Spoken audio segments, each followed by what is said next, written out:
Om Swastiastu. Perkenalkan, nama saya Gusti Kemenus. Saya dari kelas 12 MIPA 5, absen 17.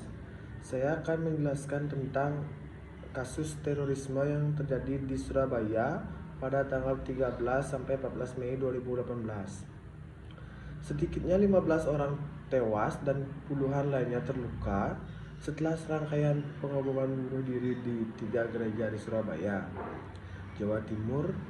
Pada malam harinya, sebuah bom meledak di Rusunawa, Wonosobo, Sidoarjo, Jawa Timur. Keesokan harinya, sebuah bom meledak di Mapolrestabes Surabaya, Jawa Timur pada 14 Mei 2018 pada pukul 8.50 waktu Indonesia Barat. Semua pelaku yang melakukan rentetan teror bom di Surabaya dan Sidoarjo ini merupakan anggota dari jaringan Jamaah Ansarud Daulah atau JAD yang berafiliasi dengan negara Islam Irak dan Syam atau ISIS. Pada 16 Mei 2018, Mapolda Riau diserang oleh kelompok teroris Jamaah Ansarud Daulah atau JAD. Setidaknya 1 orang polisi gugur, 2 orang polisi luka-luka, dan 2 jurnalis luka-luka. 4 orang teroris tewas tertembak, sedangkan 1 teroris yang berperan sebagai pengemudi mobil.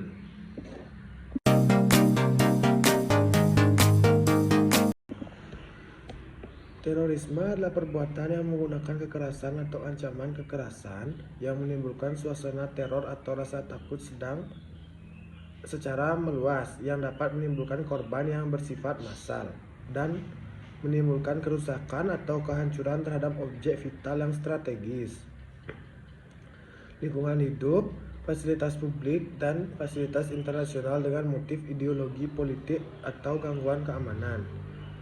Secara historis, kehadiran terorisme diprediksi muncul sejak ribuan tahun lalu, tepatnya di masa Yunani kuno. Di masa itu, Xenophon menggunakan teknik psikologisal warfare sebagai upaya memperlemah lawannya. Kemudian, apa itu terorisme? Dalam KBBI, terorisme didefinisikan sebagai penggunaan kekerasan untuk menimbulkan ketakutan dalam usaha mencapai tujuan atau terutama tujuan politik. Secara sederhana, KBBI memuat pengertian terorisme sebagai tindakan teror. Agar mempunyai makna sebagai hukum positif, suatu hukum undang-undang harus mampu memberikan batasan yang tidak diperdebatkan lagi tentang sesuatu yang akan dirumuskan dalam hukum tersebut, karena jelas maknanya dan jelas pula batas-batas maupun unsur-unsurnya. Tentu saja ini bukan merupakan pekerjaan mudah. Terorisme juga berbeda dari kekerasan politik. Kekerasan politik seperti kerusuhan massal, perang saudara, revolusi, atau perang antar bangsa tidak termasuk dalam kategori terorisme, meskipun terorisme sering terjadi berkaitan dengan kekerasan politik tersebut.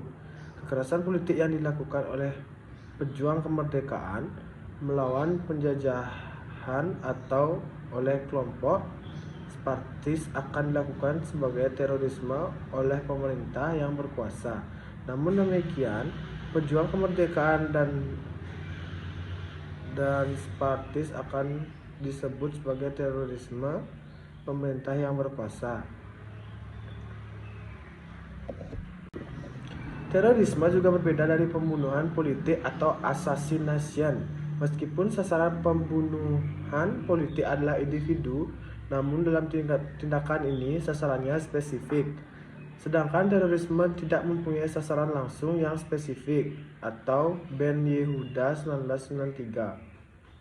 Dalam pembunuhan politik terhadap individu pun dapat terjadi adanya korban sampingnya yang bukan merupakan sasaran spesifik, karena adanya korban sampingan yang tidak bersifat spesifik. Baik, saya akan menjelaskan tentang perundang-undangan yang ada dalam kasus terorisme. Dalam undang-undang tersebut diartikan sebagai semua bahan yang dapat meledak, semua jenis mesin, bom pembakar, ranjau, granat tangan, atau semua bahan peledak dari bahan kimia atau bahan lain yang dipergunakan untuk menimbulkan ledakan. Hukuman pidana bagi terpidana kasus terorisme tertuang dalam pasal 6. Ia paling singkat bisa dipenjara selama 5 tahun dan paling lama 20 tahun, bahkan bisa dipenjara seumur hidup atau pidana mati. Berikut isi undang-undang tersebut. Setiap orang yang dengan sengaja menggunakan kekerasan atau ancaman kekerasan yang menimbulkan suasana teror atau rasa takut terhadap orang secara meluas, menimbulkan korban yang bersifat massal dengan cara merampas kemerdekaan atau hilangnya nyawa dan harta benda orang lain, atau mengakibatkan kerusakan, kehancuran terhadap objek vital yang strategis, lingkungan hidup atau fasilitas publik atau fasilitas internasional, dipidana dengan pidana penjara paling singkat 5 tahun dan paling lama 20 tahun, atau sampai pidana penjara seumur hidup dan pidana mati.